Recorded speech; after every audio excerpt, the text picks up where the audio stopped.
Hi, it's me again with Corel Draw Tips and Tricks. This is mainly for a plasma cutter. He's cutting out these letters on this curve and he's having trouble with it. So if we select the text and go text to fit text to path and get them in there, he's having trouble with, like, if you look at the eye is slanted. Well, what it is, he first thought it was this square at the bottom. It's not the squares at the bottom. It's this right here. It's the nodes on this. Look at all the nodes on a curve. There should only be one or two nodes on there. And if you look, there is 154 nodes on two paths. So that's a no-no. So what I would suggest would be to take an ellipse and get it about that size, and you know, it's an oblong, so you could squash it and get it pretty close to it. And this is a good, well, not going to work perfectly because of the fact that it's not equal, but we can click on this and put it in the center of the page, and then we can, so it's up and down correctly. We can set our nudge factor on something pretty low, like 0.01, and click on that box and bring it down. And you can see we're pretty close. I mean, I'm not going to worry about it too much for the video.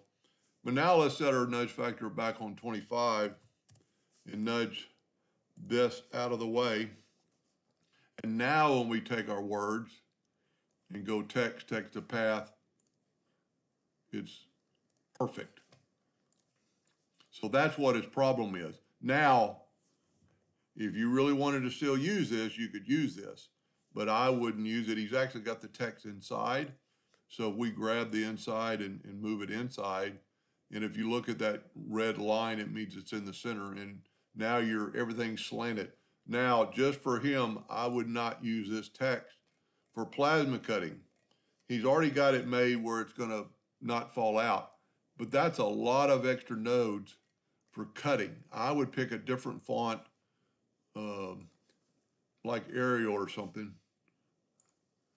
And this is a pretty good trick. If you ever want to go to text, well, we have to go up to object and break the text apart, and then grab this text. And if you want to go over, you can go to text and straighten text, and it'll put it back like it was and right where it was. I would much rather use a Impact or a Cooper or even an Arial. You could use Arial Black. Of course, you'd want them all capitalized like they've got them in the picture. And if you go here, you can go Arial Black and get a little bit thicker font. And you know, you can always go text and change case and make them uppercase all at one time. So now that's going to be a lot easier to cut out, a lot less work for your plasma cutter. And you can do the same thing with your, doing everything. So we can left click, right click, and you can make your stencil font. But I would do that after I did text to path. And even though it's an outline, it's still a text. And you can just minutely move this down kind of wherever you want. This text might be a little bit longer. So what you could do then is just back up and make this less of a point. Let's make it like 150 points. And then when you go text to path, it'll look more like the original. Now you can leave it right there and use this right here to adjust it off that line.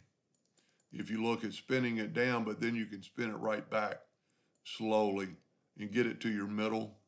And this is where I'd want to use indexing lines.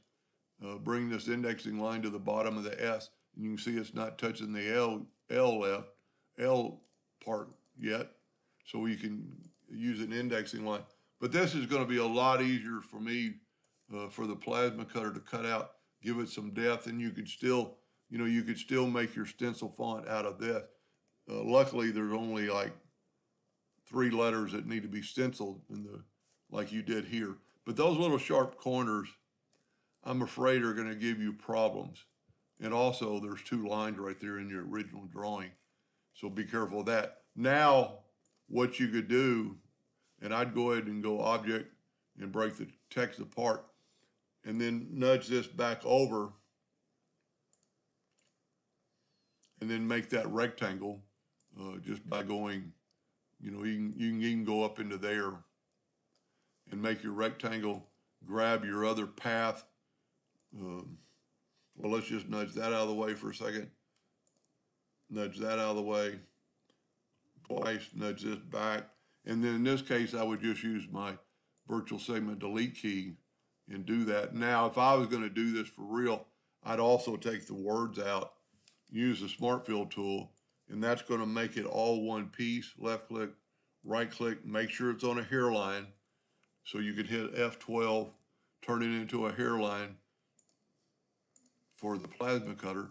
And then you can take your text and nudge it down over and back to the original spot, and you're going to have a lot less nodes. Now, if you remember, that first one had 184 nodes. This only has 7 nodes. You know, and 4 of them are right here. So there's only 3 nodes on this curve. You could quite possibly delete those nodes and not even change it. So there's a lot less nodes for your plasma cutter. And then you're just going to need to do the same thing on your text to clean it up. Let's convert it to a curve and look at all the nodes in this text. But they're all only the straight lines. So there's not any extra nodes. He was concerned, look at the D, it's got a few more nodes than it does not need. That's really fine. You could probably take out every other node, and it's not going to change it too much. And, you know, just take out like every other node. The curve is still going to be there. We haven't changed it at all, I don't think. That might have changed a little bit. That didn't really change it. And that really didn't change it. So you're going to have a lot less nodes to worry about. That did change it, so I'd put it back. And then this is where you would do your stencil font.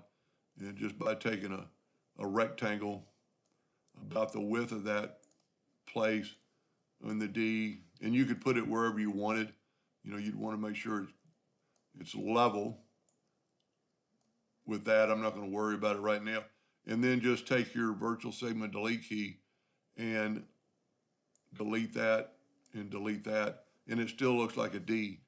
Now, once again, use your Smart Fill tool to fill that in, nudge it out of the way, and then left click, right click, F12, make sure it's a hairline, which is not a U draw in 1/2 inch. Say okay, and then just get rid of this D. And I'm going to show you right here why you want to Smart Fill it, is because we're going to break the text apart now and just get that D and delete it. But see the other inner part? There's 5 parts there that are going to be in your way, or at least 4. And then just take that D and just move it back, right back. And you could put that slot not as big. You could put it at the bottom. It's just something to hold. He did a really good job. I was looking at it earlier. I like the A. You know, he put the D at the bottom, and that's fine. He did a really good job on that. Other than that, let's just look at the nodes on this text. Go up to Object. Well, let's just hit it with, look at the nodes in that F. Those are just going to give you a lot of problems.